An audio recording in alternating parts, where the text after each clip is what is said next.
Dosen digaji 3,36 juta. Jangan kaget kalau kampus kita itu jalan di tempat. Coba deh, lihat dulu video ini baik-baik. Yang mulia, realitas yang dihadapi banyak dosen di Indonesia saat ini cukup memprihatinkan. Kami sendiri menerima laporan, keluhan dari banyak dosen di seluruh Indonesia. Tidak sedikit teman-teman dosen yang harus mencari pekerjaan tambahan di luar kampus untuk memenuhi kebutuhan sehari-hari. Fakta empiris disebutkan oleh berbagai sumber, salah satunya kami citasi di sini yang mulia, bahwa angka rata-rata gaji dosen di Indonesia per bulan hanya sekitar 3,36 juta.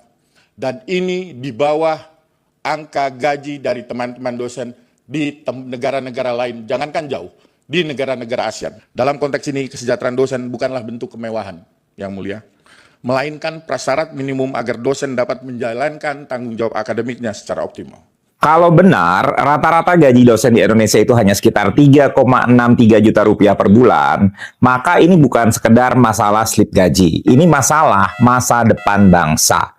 Halo semuanya, kembali bersama Detak Bangsa bersama Dr. Erta dari Klinik. Saya jujur marah ya, karena kita ini seringkali bicara soal hilirisasi, inovasi, riset, teknologi, kampus kelas dunia, Indonesia emas, bonus demografi, SDM unggul.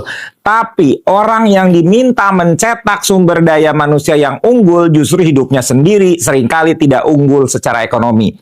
Ini kan lucu, tapi getir.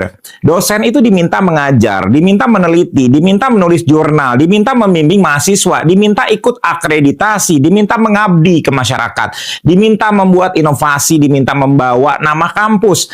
Tapi ketika bicara kesejahteraan, jawabannya sering seperti biasa. Sabar, mengabdi, idealisme. Maaf ya, idealisme itu penting, tapi idealisme itu tidak bisa dipakai bayar kontrakan, tidak bisa dipakai beli susu anak, tidak bisa dipakai buat bayar listrik. Kalau dosen harus cari pekerjaan tambahan di luar kampus hanya untuk bertahan hidup, jangan heran kalau energi akademik kita bocor kemana-mana. Waktu yang harusnya dipakai untuk membaca, meneliti, membimbing mahasiswa, dan membangun ilmu akhirnya habis untuk mencari tambahan penghasilan. Lalu kita bertanya, kenapa riset kita kurang kuat? Kenapa kampus kita sulit bersaing? Kenapa budaya ilmiah kita lemah? Ya, bagaimana mau kuat kalau dapur intelektualnya sendiri tidak diberi bahan bakar? Ini masalah kronis bangsa kita. Kita terlalu sering memuja profesi pendidikan dengan kata-kata indah, tapi pelit menghargai mereka secara nyata.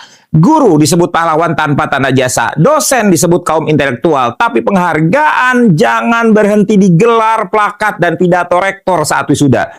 Kesejahteraan dosen itu bukan kemewahan. Itu adalah prasyarat minimum agar kampus bisa bekerja waras. Negara yang serius membangun masa depan itu tidak boleh memperlakukan pendidik seperti beban anggaran. Dosen dan guru itu harus dipandang sebagai investasi strategis.